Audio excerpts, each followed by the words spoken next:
మన ప్రభువును రక్షకుడైన యేసుక్రీస్తు నామములో మీ అందరికీ శుభాభివందనాలు తెలియజేస్తున్నాను.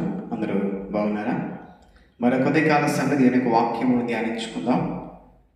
కీర్తన గ్రంథము 59వ అధ్యాయము 16-17 చదువుకుందాం.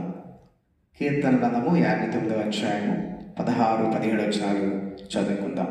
నీవు నాకు ఎత్తైన కోటగా ఉన్నావు, ఆపద్దినమున నాకు ఆశ్రయముగా ఉన్నావు. నీ బలమును గూర్చి నేను కీర్తించదను, ఉదయమున నీ కృపను గూర్చి ఉత్సాహగానము చేసేదను. దేవుడు నాకు ఎత్తైన కోటగాను కృపగల దేవుడుగాను ఉన్నాడు. నా బలమా నిన్నే కీర్తించేదను అని ఇక్కడ దేవుడు తన వాక్య ధర్మంతో మాట్లాడుచున్నాడు.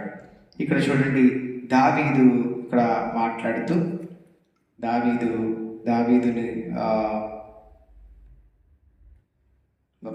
రచించిన కీర్తనలో దావీదు మాట్లాడుతూ దావీదు చెప్తున్న మాట, ఆపద్దినమున నాకు ఆశ్రయముగా ఉన్నావు, నాకు ఎత్తైన కోటగా నీవున్నావు.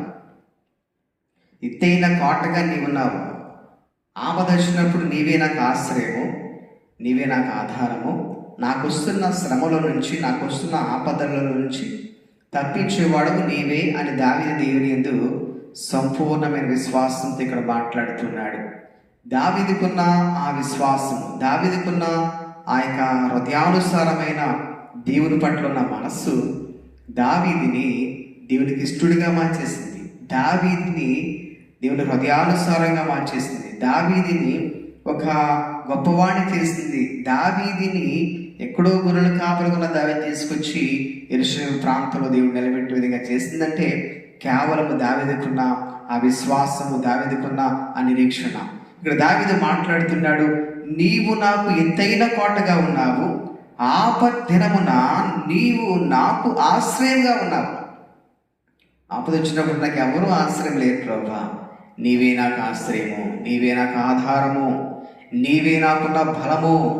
నీ బలమును గూర్చి నేను అందుకే కీర్తిస్తాను ప్రభువా, నీవే నాకు బలమైనావు, నా బలమంతా నీవే తండ్రి అని దావీదు దేవుణ్ణి గణపరుస్తూ ఉన్నాడు. ఉదయమున నీ కృపను గూర్చి ఉత్సాహగానము చేస్తాను, నిన్నెప్పుడు కూడా స్తుతిస్తాను, నామాన్ని గణపరుస్తాను తండ్రి అని దావీదు మాట్లాడుతున్నాడు.